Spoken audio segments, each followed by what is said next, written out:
Hello everyone. আজকের এই explainer বা ব্যাখ্যামূলক সেশনে সবাইকে অনেক অনেক স্বাগতম। আমি তোমাদের আজকের সেশনের শিক্ষক, আর আজ আমরা গণিতের দারুণ একটা বিষয় নিয়ে আড্ডা দেব। আচ্ছা, দৈনন্দিন জীবনে আমরা জিনিসপত্র কিভাবে সবার মধ্যে সমানভাবে বাটোয়ারা করি তা কি কখনো ভেবে দেখেছি? এর পেছনের ম্যাজিকটাই হলো ভাগ বা ডিভিশন। তো চলো আর দেরি না করে শুরু করা যাক।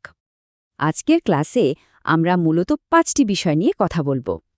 প্রথমে ভাগের প্রাথমিক ধারণা, এরপর ওপর নিচে ভাগের নিয়ম, তারপর ভাগ ও গুণের চমৎকার সম্পর্ক, কিছু দরকারি সূত্র ও এর বাস্তব ব্যবহার, আর একদম শেষে থাকবে দারুণ একটা চ্যালেঞ্জ।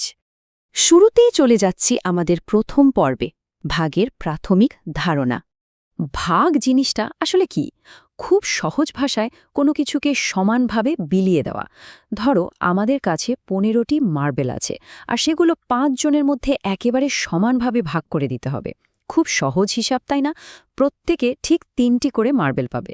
ব্যাপারটা আরও সহজে ভাবা যায়। ধরো একটা জগে বেশ কিছুটা পানি আছে, হ্যাঁ পানি, আর সেই পানি আমাদের 5টি গ্লাসে সমান মাপে ঢালতে হবে।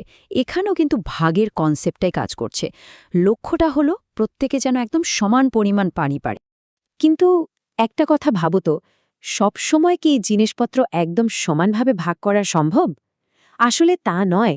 মাঝে মাঝে কিন্তু কিছু জিনিস বেঁচে যায় বা অবশিষ্ট থেকে যায়। তো যদি কোনো কিছু ভাগ করার পর কিছুই আর অবশিষ্ট না থাকে, আমরা তাকে বলি নিঃশেষে বিভাজক। আর যদি ভাগ করার পর কিছু থেকে যায়, তখন সেটাকে বলা হয় নিঃশেষে বিভাজ্য নয়। এই ছোট্ট পার্থক্যটা কিন্তু আমাদের সব সময় মাথায় রাখতে হবে। এবার চলো একটা মজার উদাহরণ দেখি। ধরো ঈদের উৎসবের জন্য পাড়ার মুদি দোকান থেকে সবাইকে দেওয়ার জন্য 80টি চকলেট কেনা হলো, আর এগুলোকে 20টি করে প্যাকেটে সাজানো হচ্ছে। একটু কঠিন মনে হচ্ছে? এখানে একটা দারুণ ট্রিক আছে। সংখ্যাগুলোকে যদি আমরা 10-এর ব্লক বা দল হিসেবে চিন্তা করি, তাহলে 80কে 20 দিয়ে ভাগ করাটা মুখে মুখে একদম সহজ হয়ে যায়। জাস্ট ভাবো, আমরা 8কে 2 দিয়ে ভাগ করছি। উত্তর কত? ঠিক ধরেছ, 4। এভাবে বড় সংখ্যাকে ছোট ছোট ব্লকে চিন্তা করলে গণিত কিন্তু একদম পানির মতে সহজ হয়ে যায়। দারুণ! এবার আমরা যাব দ্বিতীয় পর্বে, উপর নিচে ভাগের নিয়ম। বড় সংখ্যাকে ভাগ করার জন্য একটা খুব চমৎকার আর গোছানো পদ্ধতি আছে। 65কে 5 দিয়ে ভাগ করার পদ্ধতিটা একটু খেয়াল করো। এই ছকটিকে আমরা একটা লিফটের মতো ভাবতে পারি। হ্যাঁ, ঠিকই শুনেছ। আমরা একদম উপরের দশক স্থান থেকে শুরু করে লিফটের মতোই ধাপে ধাপে একক স্থানের দিকে নিচে নামব। প্রথমে 6কে 5 দিয়ে ভাগ, তারপর যেটুকু বাকি থাকলো তার সাথে 5 নামিয়ে এনে 15কে ভাগ করা। একদম সিম্পল আর দারুণ গোছানো একটা মেথড, তাই না? আর এই লিফট পদ্ধতিটা মনে রাখার জন্য মাত্র 4টি সহজ ধাপ আমাদের ফলো করতে হবে। প্রথমত, সবচেয়ে বড় স্থানীয় মানটাকে ভাগ করা। দ্বিতীয়ত, যে ভাগফলটা পাব সেটা ঠিক ওপরে লেখা। তৃতীয়ত, গুণ করে নিচের দিকে বিয়োগ করা। আর সবশেষে পরের অঙ্কটি সোজা নিচে নামিয়ে আনা। ব্যাস, এই 4টি ধাপ ঠিকঠাক বুঝতে পারলেই যে কোনো বড় ভাগ অনায়াসেই সলভ করা সম্ভব।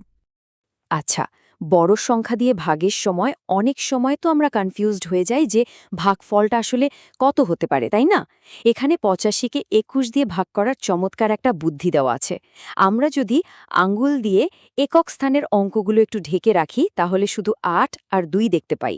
আর এটা দেখলে সহজেই অনুমান করা যায় যে ভাগফল 4-এর কাছাকাছি হবে। সত্যি বলতে এটা সময় বাঁচানোর একটা জাদুকরী উপায়। চলো এবার এই মেথডটা একটা বড় পরিসরে চিন্তা করি। আমাদের এলাকার একজন মৎস্য খামারির কথা ধরা যাক। তিনি তার 3266টি পোনা মাছ সমানভাবে 23টি আলাদা পুকুরে ছাড়ার সিদ্ধান্ত নিয়েছেন। এত বড় একটা কাজ তিনি কিভাবে করবেন? ঠিক ধরেছ, ওই যে আমাদের লিফট পদ্ধতি, সেই উপর নিচে ভাগের নিয়ম ব্যবহার করেই তিনি খুব সহজে বের করে ফেলতে পারবেন যে প্রতিটি পুকুরে ঠিক 142টি করে পোনা মাছ ছাড়তে হবে।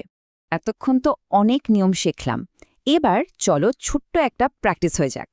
আমাদের এলাকার খুব পরিচিত একটা লিচু বাগানের কথা ভাবো।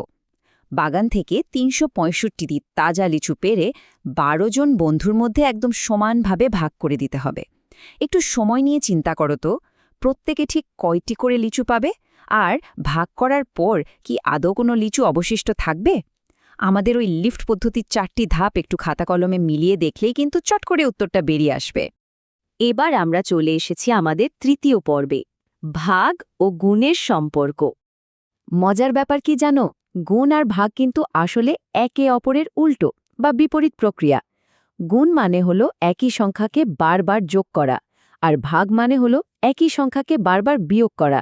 একটু খেয়াল করো, 12কে 8 দিয়ে গুণ করলে আমরা পাই 96, আবার ঠিক উল্টোভাবে ম্যাজিকের মতো 96কে 8 দিয়ে ভাগ করলে আমরা সেই আগের 12তেই ফিরে যাই। গণিতের এই যে বিপরীত সম্পর্ক, এটা সত্যিই অসাধারণ। এ পর্যায়ে আমরা দেখব আমাদের চতুর্থ পর্ব, সূত্র এবং এর বাস্তব ব্যবহার। যে কোনো কিছু ভালোভাবে শিখতে হলে তার নামগুলো জানা খুব জরুরি। ভাগের ক্ষেত্রে মূলত 4টে শব্দ আমাদের বারবার কাজে লাগে।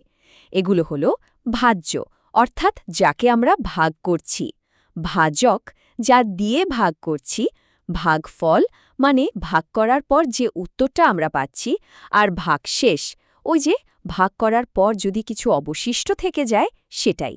সামনের দিকে এগোতে হলে এই টার্মগুলোর সাথে আমাদের খুব ভালো বন্ধুত্ব থাকা চাই। চলো একটা একদম বাস্তব উদাহরণ দিয়ে ব্যাপারটা একেবারে ক্লিয়ার করে নিই। ধরো 20টি বিস্কুট 3 জনের মধ্যে ভাগ করে দেওয়া হচ্ছে। এখানে মোট বিস্কুটের সংখ্যা অর্থাৎ 20 হলো আমাদের ভাজ্য। 3 জন লোকের মধ্যে ভাগ করা হচ্ছে, তাই 3 হলো ভাজক। প্রত্যেকে 6টি করে বিস্কুট পেল, তাই 6 হলো ভাগফল। আর একদম শেষে যে 2টি বিস্কুট বেঁচে গেল, ওটাই হলো আমাদের ভাগশেষ। কি একদম পরিষ্কার হয়ে গেল না ব্যাপারটা? আর ঠিক এখান থেকে আমরা ভাগের সেই গোল্ডেন রুল বা সোনার সূত্রটি পেয়ে যাই। সূত্রটা হলো ভাজ্য সমান ভাজক গুণ ভাগফল যোগ ভাগশেষ। আমাদের বিস্কুটের উদাহরণ দিয়ে এটা একটু মিলিয়ে দেখি চলো। ভাজক 3-এর সাথে ভাগফল 6 গুণ করলে হয় 18, আর তার সাথে ভাগশেষ 2 যোগ করলেই দেখো ম্যাজিকের মতো আমরা আমাদের সেই ভাজ্য 20 ফিরে পাচ্ছি। এই সূত্রটা জানা থাকলে যে কোনো ভাগের হিসাব সঠিক হয়েছে কিনা তা খুব সহজেই চেক করে নেওয়া যায়। দেখতে দেখতে আমরা সেশনের একদম শেষ পর্যায়ে চলে এসেছি, আমাদের পঞ্চম এবং শেষ পর্ব, আজকের ক্লাসের চ্যালেঞ্জ।